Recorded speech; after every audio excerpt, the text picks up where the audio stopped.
Hello and welcome. This is Sarah Duncan with DM News English, and today we are joined by Faria Arsh, who is the CEO and founder of the multi-award winning Autism Foundation, and she is a best-selling author, and she dedicates her life to helping people with autism and special educational needs and disabilities. Hi Faria, thank you for joining us today. Hi Sarah, thanks for having me. So could you just tell us a little bit about your the Autism Foundation? So it started in 2023. Can you just tell us how it helps people with autism?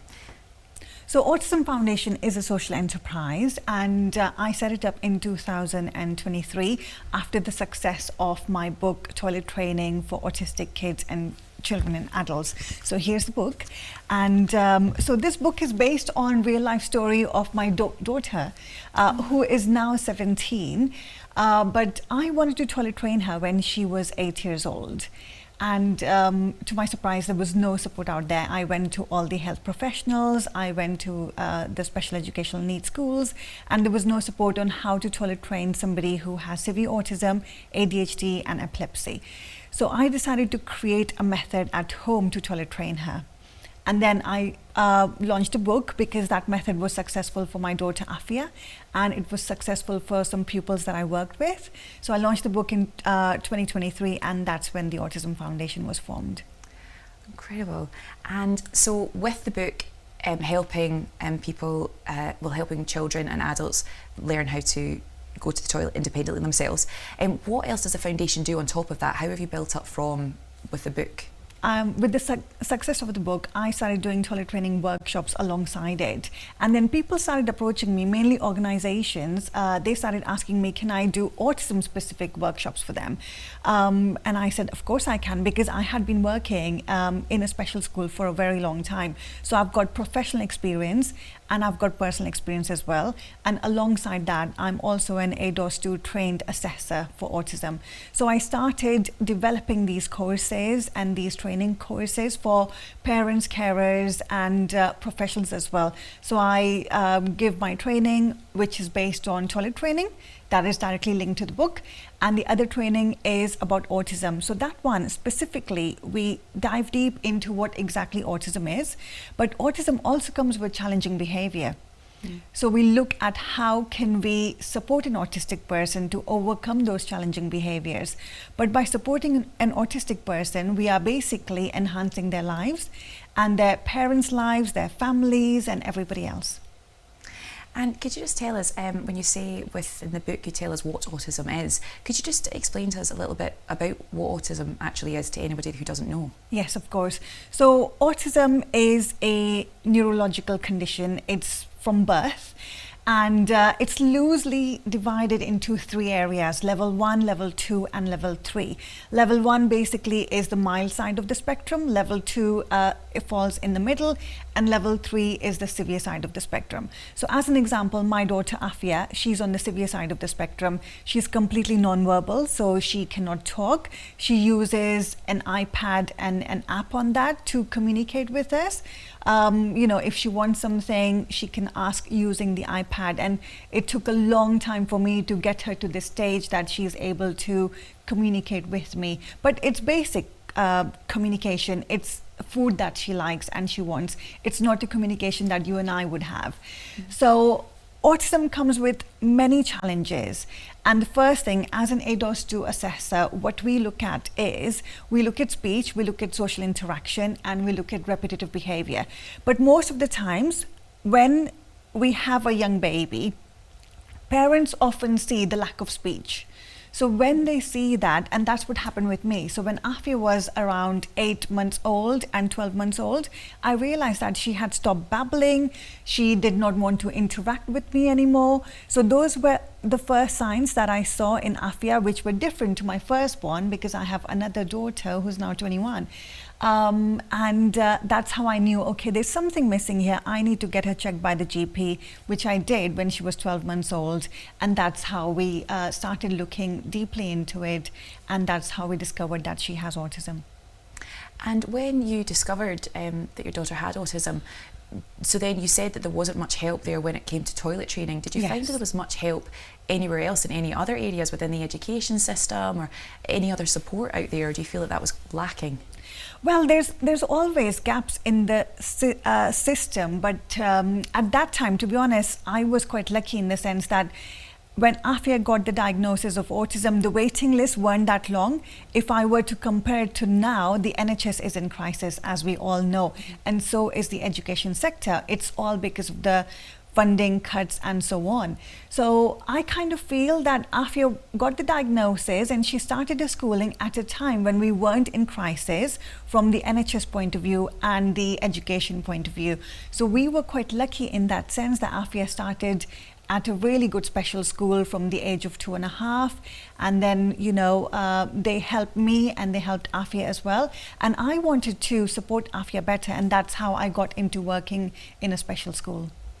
And what do you feel the challenges are then now for parents? As you say, it was when you approached the system, you were able to get the help you needed. But now, what are the challenges parents face in today's system and today's when the NHS is overloaded? Yes. So from the moment a parent realizes that their child may have some kind of difficulties or special educational needs, whether that be at the age of 12 months or 18 months onwards, and they go to the GP and they say, okay, there's something missing, could you have a look into this? The GP will refer the parent and the child to the specialist. But the referral time is 2 years long. Yes, it is very, very long. So the pathway to the diagnosis of autism, the minimum time we are looking at this moment in time is 2 years. So if you imagine, for those 2 years, this child hasn't had a diagnosis, the parent hasn't received any support whatsoever, and the parent and the child, they are left to their own devices, just waiting and waiting to see the specialist for the very first time for 2 years. And that's where, the system is failing these children and these parents, because if the waiting list is going to be so long, so from there, by the time the child gets diagnosis, it's going to be another 6 months, because the assessments, everything takes a while. So it's going to be 2.5 years before the child gets the diagnosis. In that time, the child has missed schooling, the child hasn't received any special educational support such as speech therapy or occupational therapy and so on. So the child has really missed out on a lot of educational support they could have received if the diagnosis was done earlier. So just to making sure I've heard you correctly there, so the children that for the 2 years they don't get education, or they don't go into schools because they've not had a diagnosis, or are they going into schools but they're not getting the right support? Yes, that's because correct. It's not Yeah, so they may get into a mainstream school. To get into a special school, you have to have the diagnosis. So without having the diagnosis, you won't be going into a special school.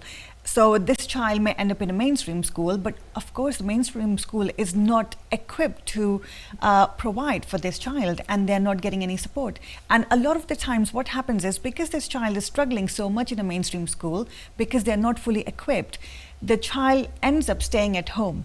So now the parent and child, they are together 24/7 with no support whatsoever. And it's a really, really difficult situation. We are in real crisis, but to be honest, because autism is a small group, not many people talk about autism, not many people talk about the difficulties.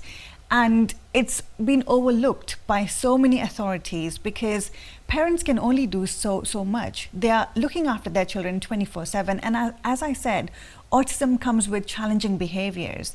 Nobody is supporting these parents on how to deal with challenging behaviors.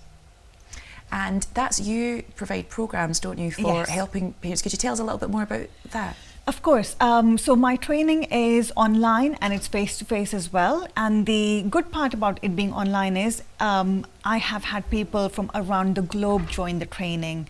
I've had people from remote parts of Africa join the training as well, which has been really, really nice to see that the word has spread so far and wide. And the training is basically understanding autism, because what exactly is autism? I have said it's divided into 3 areas, but then autism also has a lot of impairments such as communication. As I said, we look at communication, we look at social interaction, we look at repetitive behavior as well. So these are the main 3 areas we are looking at when we look at a person who has autism. And then a lot of autistic people will have sensory impairments, which is missed by a lot of programs that I attended as a parent and a professional, because I wanted to educate myself. And when I attended loads of programs, nobody talked about sensory impairments. And that goes hand in hand with autism, because anybody who has autism will also have sensory impairments. For example, they may be sensitive to light, they may be sensitive to sound, and so on. So there's like a whole list of things we need to look at, and then how can we support that autistic person from there. And then these sensory impairments can cause a lot of challenging behavior.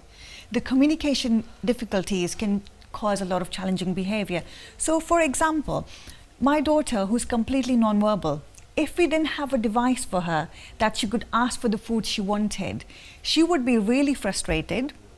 And she wouldn't be able to tell me or anybody else what she wanted, even if it's toast. If she can't tell us, she's going to be frustrated, and that's going to be displayed in a form of challenging behavior. So by providing her and teaching her on how to use the communication device, which is very complicated, it sounds easy for you and I, but for somebody who has severe autism, who's also got severe learning difficulties, for them to learn the simplest things can be really hard. But by teaching her that basic skill of communicating if she wants toast, we've eliminated the trigger of behavior. So that's what I try and teach parents. My method is very different from what I have seen and heard out there, because I believe in eliminating the trigger behind every behavior. And this is what I teach everybody who comes to my course. And I really specify the fact that behavior is a language. So whenever we see challenging behaviors, the autistic person or the disabled person, they're trying to tell us something. They're trying to tell us that they want something, or they want to avoid something, or their eyes are hurting because of the light, or the sounds are too loud, and so on. But they're not able to communicate with us because they have a communication difficulty. So can you see, it's all really interlinked. The sensory impairments, the communication difficulties, the behavior, everything is interlinked. It's really complex, but my job is to teach people to understand the core reason behind every single behavior. So we need to break things down completely to the core and find out what is the reason behind this behavior. Once we find out the reason, because as I said, behavior is a language, once we find out the reason, then we can work on that. And then when we work on that, we eliminate the trigger of the behavior, and then we reduce the chances of challenging behaviors. I can imagine that's had an amazing impact for many families that have come to you for help to find that the root cause of the behaviour. Yeah. So with the families that are in this 2-year waiting gap to find out if their child, to get your child has the diagnosis that your child has autism, what can they do then in that 2-year waiting period? Come to your courses? That's something, where can you direct them to see, get to those courses? And what else can they do? I get a lot of parents coming to me saying, okay, I think my child has autism. These are the things that I see, but we're waiting for the diagnosis and so on. And my child is not in a school because the mainstream school can't cope. And this has become a common scenario at the moment. So when they come to me, I obviously direct them to my courses. So you will find them on my website, www.autismfoundation.co.uk. So if you click on the services tab, you will be able to see, they'll be able to sign up on the courses that I do. And that's the best I can do, actually. And a lot of the times I build personal relationships with these parents because I understand where they're coming from. And sadly, this has happened with me as well. When I go to a professional can only give you 5-10 minutes of their time. A GP, obviously their services are really stretched as well. They can only give us 10 minutes. A pediatrician can only give us 20 minutes, and so on. So the professionals don't really have the capacity to help these parents fully. But luckily, through the Autism Foundation, I have a means to support these parents as much as I can. And end up building really nice relationship with these parents. We text each other, we check on each other. So it's not just me supporting them. In fact, they support me in a way, because then I know that, okay, we've got this lovely community and we are here for each other, because not many people understand what Afia is going through or what I'm going through, because autism doesn't just affect the autistic person, it affects the entire family. And so not many people even understand where even to begin to support Afia or myself. But these parents who are going through the same thing, they do. So as much as I'm supporting them, they're often there for me as a moral support as well. So we've formed this amazing community, which is really nice. Yeah. What do you think governments and the education system could be doing to try and help? Yes, they are. Their funding is struck. They've not got much to put into it. But what do you think they could be doing? Well, there's a long list of things that they could be doing. I think it needs to start with the government, because the government has stretched the education sector. So I don't want to be too harsh to the education sector. So it really comes from the root cause of the fact that the government has taken the funding away from the education sector and so on. Well, the government really needs to listen to parents, because we are the experts. Although I have worked in special schools, I've got a lot of professional experience. I'm an ADOS 2 trained assessor as well. But what I bring from my lived experience, no professional can. So although as much as I respect every professional out there who may have specialized in autism, a parent brings the lived experience. So the government needs to really ask the parents how they can improve the lives of these autistic person. Because at the end of the day, we need to look at the quality of lives. And if we were to look at the quality of life of an autistic person and their families, it's not a good quality of life they're living at the moment, because they haven't got any support. If they haven't even got school, and forget any support at home, because the care sector is in crisis as well. There's no funds for the care sector. So we've got the NHS, which is in crisis. We've got education that's in crisis. And then when we come to care sector, that's another story on its own.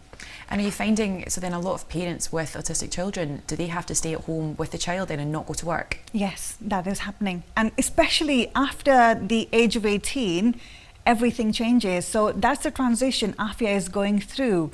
Because as she's 17, she's going to turn 18 in March, which is not long at all.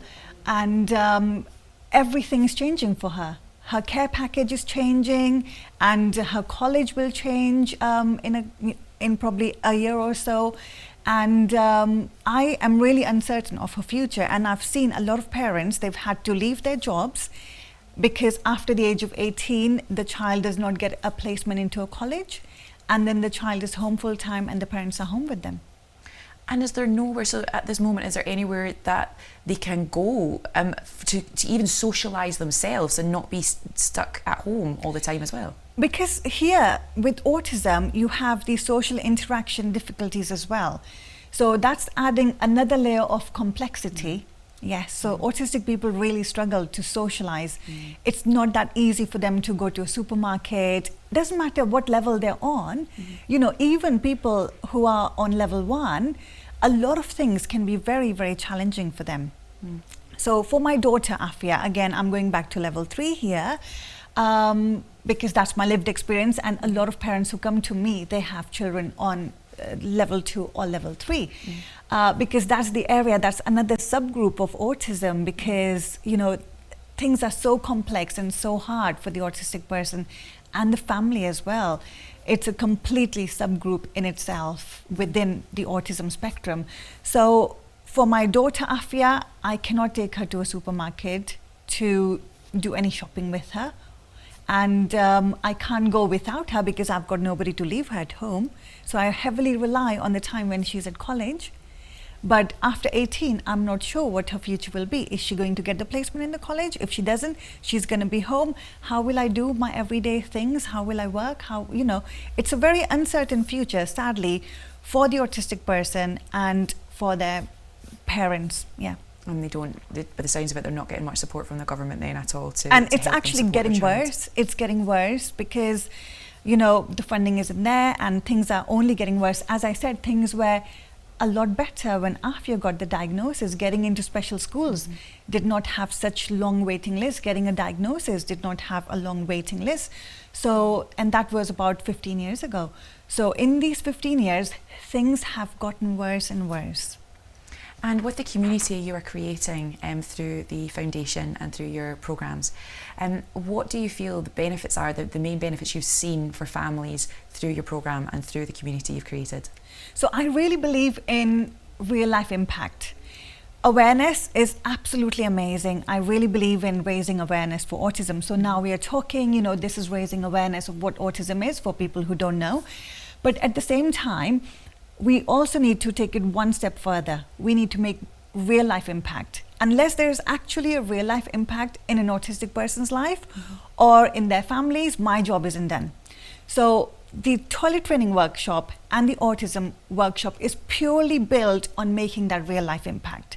So just through the book and the workshops that I have done, we have sold more than 1,000 copies around the globe. But it's not just the number of copies, it's the number of lives that have been changed. So far we have got 933 recorded success stories globally. So now this shows the real life impact on that autistic person's life, because of course they deserve the same dignity as everybody else. And as we were like chatting before, not many people even know that toilet training autistic people is an extremely challenging task. There's no support out there. And parents won't even talk about it because they're embarrassed about the fact, oh, my 15-year-old child is still in nappies. Well, they shouldn't be embarrassed because it's not their fault. There isn't any support. Nobody actually told them what to do to toilet train your child. And this book has a step-by-step method, and I've kept it very, very short and sweet, to the point, because parents like myself don't have time to read a really, really long book. So it's a step-by-step method guide to toilet train an autistic person or anybody who has any kind of learning needs. So things like that, we need to be making, you know, thinking outside the box to make real life impact. So the book and the autism training that I have created, again, that training is really based on lived experience at home with my daughter, my experience at special schools. So I've really combined both of them and created, again, it's a step-by-step guide on how to recognize challenging behavior, the core reason behind those behaviors, and how we can support the autistic person and enhance their quality of life. Because at the end of the day, it's all about the quality of life. If they have less behaviors, they are happy and they have a better quality of life. Yeah. And have you got anything else coming up? Any other projects that you're wanting to do within the foundation? Yes, so I have recently launched a GoFundMe page because I want to expand into the care sector. I have recognized I recognized this a long time ago, again through personal experience as well. And also now the community that we have formed, you know, we exchange topics and ideas, and a lot of parents say, look, there's no support, there's no care for my child. Or the carers who are sent through the council, those people, sadly, they don't have any experience to do with autism. So we are being sent people to look after these really complex autistic people. And these carers haven't got any training in autism, although on paper it looks that they have training in autism, but the reality is they've just done one online tick box course.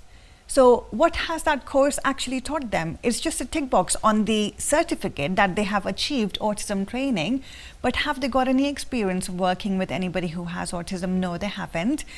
Do they have any practical skills? Have they been taught on how, like what autism is? No, they haven't. So a lot of the times when I get people come into my house, they haven't got a clue about autism, never mind severe autism and the complexities that come with that. So again, you know, the care sector is falling apart, and again, not many people even know about this.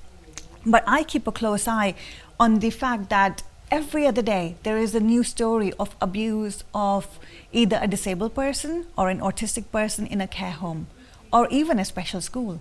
And all of this is happening because the people who are working with autistic people, they don't have adequate training. They don't have adequate training because the government has stripped away all the funding. So again, we're going back to the core reason. There's no funding, but at the same time, do these service users deserve to be abused, especially those who are so vulnerable, who can't even speak for themselves? So I want to change that. I want to go into a care sector, provide high quality care, because that is possible. It is absolutely possible. All you have to do is invest in the people who are working directly with the service users. And you said the care homes, there has been abuse within the care homes. How has that been recognised? How have they found the abuse that's been happening? How's that come to light? That has only come to light because there was somebody with a hidden camera. Otherwise, we would never know. So somewhere at this moment in time, abuse is happening, and we will never find out unless another staff member, thinks, okay, I need to record this and I need to report it. And it's happening a lot more than we even realize. It's really sad. And these people, these autistic and disabled people, they literally cannot speak for themselves. They cannot defend themselves. And they are the ones getting abused. And who is it that needs to be pulled up about that then? Who is it that's running these spaces and providing the staff that are treating the people like this? Sadly, all of these places are privately funded, so they are private organizations, but the government is funding them. For example, if I send Afia to a care home tomorrow, the local council that we live in, that will fund Afia's care package to go into that care home. But that care home belongs to a private organization. So all that the government is paying, so your tax money is going to these private organizations who are abusing disabled people right now. This is how bad the system is. And so you're now you're trying to get into the caring space to try and open up, or you want to open up the space for people to come and have a safe space and be supported. Exactly. And do you think then that with these private homes, do you think the government then should be putting, going back to the government, they should be putting something in place to provide the training for the people providing this care, and not just throwing anybody in to look after them? And then, I'm sure there should be getting certain checks done as well, like the people that are doing the caring. Are they getting DBS checked? Well, I think they are getting DBS checked, but if they don't have sufficient training, if the management lacks the basic skills as well, so it's not just the people who are directly working, the management, if they lack the skills of training their staff and keeping an eye on what's happening, these things are always going to happen. So unless the management is really rigid and they take really strong actions against anybody who is abusing these vulnerable people, nothing is going to change. And as you said, yes, the government should be doing more to be training these people or keeping an eye and finding ways on how we can stop it. But sadly, the government isn't doing anything. And you believe that's down to the funding? Yes. The lack of funding. Yeah, lack of funding. So going into the industry, creating your own space, and hopefully you can that can be a success and help many more people. Yes, incredible. Absolutely. Well, thank you so much for coming in today. The work that you're doing is absolutely fantastic. You're making a huge change to so many people's lives, and the people that are already part of the community, it's wonderful. The people that are out there know that there's a community they can join. Yes, absolutely. And that's on the Autism Foundation page again that you said they can go on and find your programmes and also join the community through that. So there's a space they can go to feel supported. Absolutely, that's lovely. Well, thank you very much. Thank you for your time. It's been great to hear your story, what you're creating, and also what you're doing moving forward. Thank you, Sarah. Thanks for having me. It's been a pleasure speaking with you. You too, Faria. Thank you so much. Thank you. That was Faria Arsh from the Autism Foundation. And if you'd like any more information on autism, please head to www.autismfoundation.co.uk. Thank you very much. This is Sarah Duncan with DM News English.